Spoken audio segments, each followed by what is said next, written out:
চিত্তচিরে চৈত্র মাস। পর্ব সংখ্যা ১৮। লেখনীতে মম সাহা। গল্প পাঠে আমি অরোরা ইসলাম।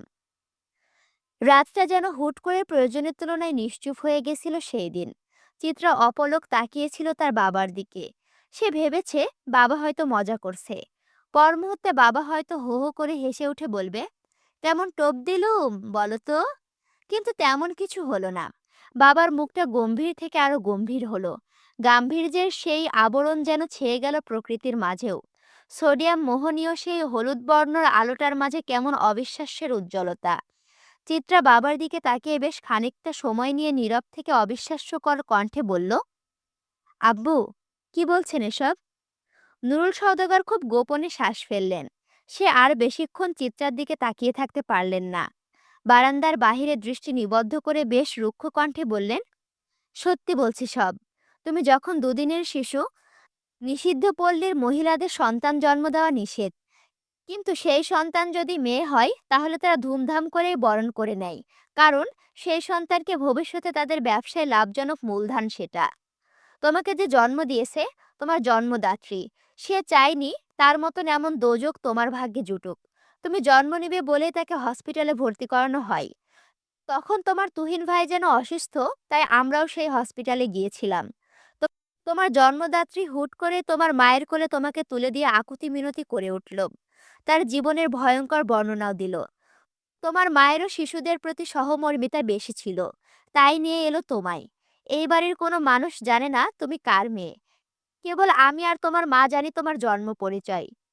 চিত্রার নয়নে ঘেঁষে ততক্ষণে ঝরে পড়ছে কত অশ্রুকণা। ঘৃণায় ভরে উঠেছে অঙ্গিনা। এক মুহূর্তে মিছে হয়ে গেল তার এই জনম। কি নোংরা, কি বিচ্ছিরি অতীত। মনে হলো সে যেন কোনো নর্দমার কীট, সমাজের এক নোংরা মানুষ। আব্বু যে তাকে পছন্দ করতেন না, সেটাই তার প্রাপ্য। এত ভালোবাসা তো কভু তার প্রাপ্য ছিল না। নুরুল সওদাগর চায়ের কাপটা বারান্দায় চওড়া গ্রিলের ওপরে রাখল। পাঞ্জাবির পকেট থেকে রুমাল বের করে মুছে নিল তার মুখমণ্ডল। মুখ মোছার নাম করে কিছু অশ্রুকণাও বোধহয় মুছে নিলেন। কে জানে, আধারের কোল ঘেঁষে যাওয়া গল্পের কথা। পকেটের রুমাল পকেটে রেখে নুরুল সওদাগর গলা পরিষ্কার করে বললেন, তুমি তো জানলে তোমার অতীত, এখন একটা কথা রাখবে। চিত্রার কণ্ঠে তখনও কান্নার ছাপ।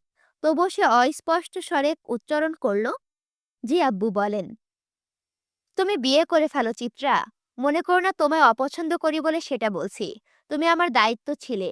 তোমার ভালো একটা ভবিষ্যৎ গড়ে দিতে চাই। আজ আছি, কাল নাও থাকতে পারি। তোমার দায়ভার তখন কে নিবে? এই বাড়িতে সবাই হয়তো তোমায় ভালোবাসে, কিন্তু আমার না থাকলে তো তারা হয়তো ফিরেও চাইবে না। কারণ তোমার সাথে তাদের কোনো রক্তের সম্পর্ক নেই। চিত্রার অবুঝ মন তখন পরপর ধাক্কায় নিস্তব্ধ। রাতের দীর্ঘশ্বাসগুলো তখন বুকের ভেতর জমে জমে পাহাড় সমান হয়ে গেছে। এই পাহাড়ের ভীষণ ওজন নিতে পারছে না চিত্রা। কেমন দমবন্ধ হয়ে এসেছিল সেই দিন। আবেগের বশেই কিংবা নিজের প্রতি ঘৃণা থেকেই সে রাজি হয়ে গেল বাবার প্রস্তাবে। হয়তো ঋণ শুধরানোর অপচেষ্টাটাও ছিল। সেই দিন কথা থামাতেই বিরাট এক বিষাক্ত দীর্ঘশ্বাস ফেলল চিত্রা। সেই দিন কাঁদলেও আজ কাঁদছে না চিত্রা। হুট করে সে পাথর হয়ে গেল। বাহার তখনও নির্জীব। চোখের দৃষ্টি রাজপথে। হাতে চায়ের কাপের গরম গরম চা। এখন শরবত প্রায়। ভেতরের তরতাজা অনুভূতিও কেমন নিস্তেজ। বাহারের নীরবতা ভয় জাগালো চিত্রার মনে। বাহার ভাই বুঝি আজ চির বিচ্ছেদ ঘোষণা করবে। ঘৃণার থুতু বুঝি তার উপরে ছুঁড়ে মারবে বাহার ভাই। মারুক না হয়, সে সহ্য করে নিবে। ঘৃণাটা তো আর নিজের দোষে পাবে না। অদৃষ্টের পরিহাস। তবে আক্ষেপ কিসের? আফসোস কিসের? নিজের ভাগ্য যদি সে নিজেই গড়ত, তাহলে কি আর থুতু ফেলতে পারত কেউ? না, অনিশ্চিত ভবিষ্যৎ রচিত করত। তবুও যদি মানুষ তাকেই দোষী ভাবে, তবে মেনে না হয় নিবে সে দোষ। চিত্রার মনের ভুল ভাবনার কারযোগকে ভেঙে গুড়িয়ে দিল বাহার। হাতে চায়ের কাপটা পাশেই ছুঁড়ে ফেলে বেশ স্বাভাবিক কণ্ঠে বলল, তোমার কি সেসব শুনে নিজের ওপর ঘৃণা জন্মেছিল রঙ্গনা? এমন পরিস্থিতিতে বাহারের এই প্রশ্নটা চিত্রা আশা করেনি। জীবনে তো আশা ছাড়াই কত কিছু হয়। ছোট কণ্ঠে চিত্রা উত্তর দিল, করাটা স্বাভাবিক না বাহার ভাই? বাহার হাসল। চিত্রার মাথায় স্নেহের হাত বুলিয়ে দিল। এই প্রথম বোধহয় বাহার চিত্রাকে ছুঁয়ে দিল, তাও স্নেহের হাত। কোনো লোভ লালসাবিহীন। অতঃপর মিষ্টি করে বলল, অতঃপর মিষ্টি করে বলল, অস্বাভাবিক সেটা। তুমি নিজেকে কেন ঘৃণা করবে রঙ্গনা? তোমার বরং বুক ফুলিয়ে একটা ভীষণ স্বচ্ছ শ্বাস নেওয়া উচিত। তোমার জন্মদাত্রী, সে কোথা থেকে আসছে কিংবা কার পরিচয় তাও ভুলে যাও। মনে রেখো, সে কিন্তু মায়ের দায়িত্ব পালন করতে পিছপা হননি। এই যে তোমায় অন্য কারো কাছে দিয়েছিল, তোমার কি মনে হয় তার উপর কম ঝড় এসেছে এর জন্য? তাকে কি সহ্য করতে হয়েছে তোমার ধারণা নেই।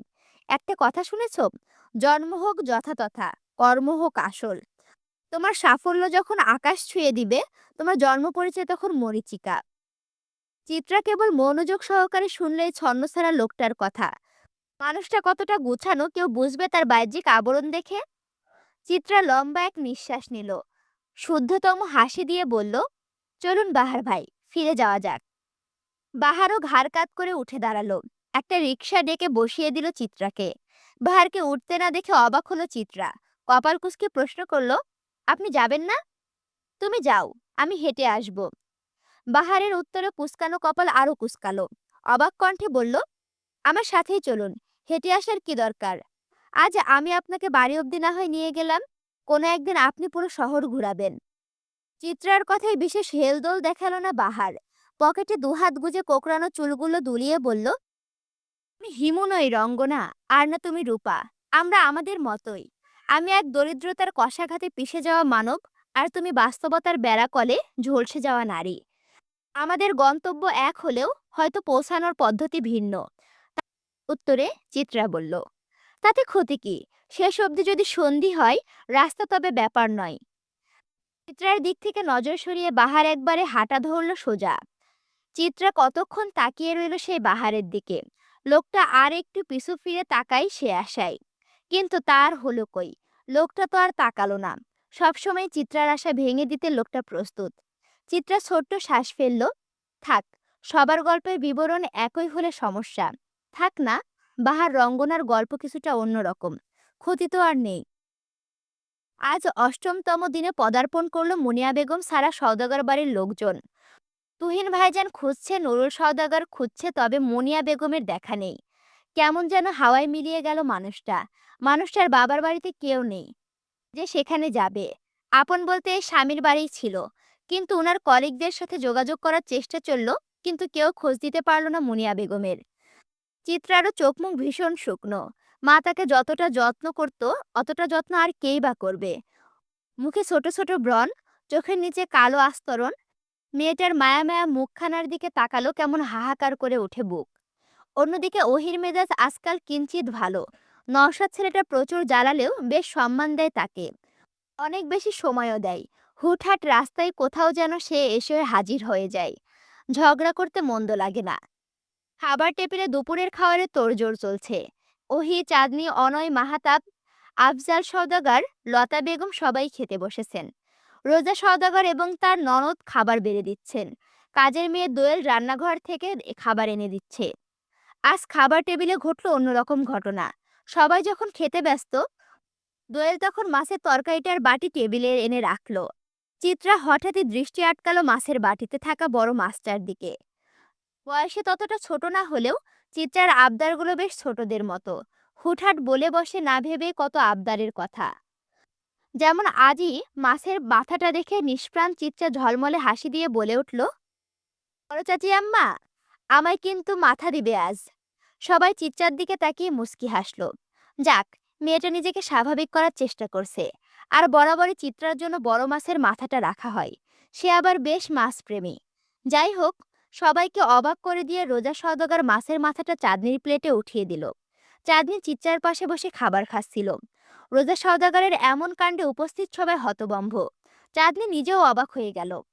রোজা সওদাগর সবাইকে তার দিকে এমন হতভম্ব দৃষ্টিতে তাকিয়ে থাকতে দেখে বোকা বোকা হেসে চিত্রাকে আদুরে স্বরে বলল, তোর আপার তো একটু বেশি পুষ্টি লাগবে ক। হের তো অহন দুইজনের খাবার খাইতে হইব, তাই না?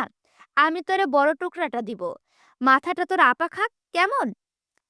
চিত্রার হুট করেই কান্না চলে এলো, কিন্তু সে প্রকাশ করলো না। এটা তো হওয়া তো স্বাভাবিক। সবাই কি আর মায়ের মতো হয়? চিত্রা খাবারটা কোনো মতে গিলে নিয়ে মাথা নাড়িয়ে কৃত্রিম হাসি দিয়ে বলল, না না চাচি আম্মা, তুমি আপারেই দাও। আমি দেখেছো কেমন ব্যাককলের মতো আবদার করলাম। এখন তো বড় আপারই ভালো খাবার প্রয়োজন। তুমি ঠিক করেছো। কথার নিচে চাপা পড়ল চিত্রার প্রগাঢ় অভিমান।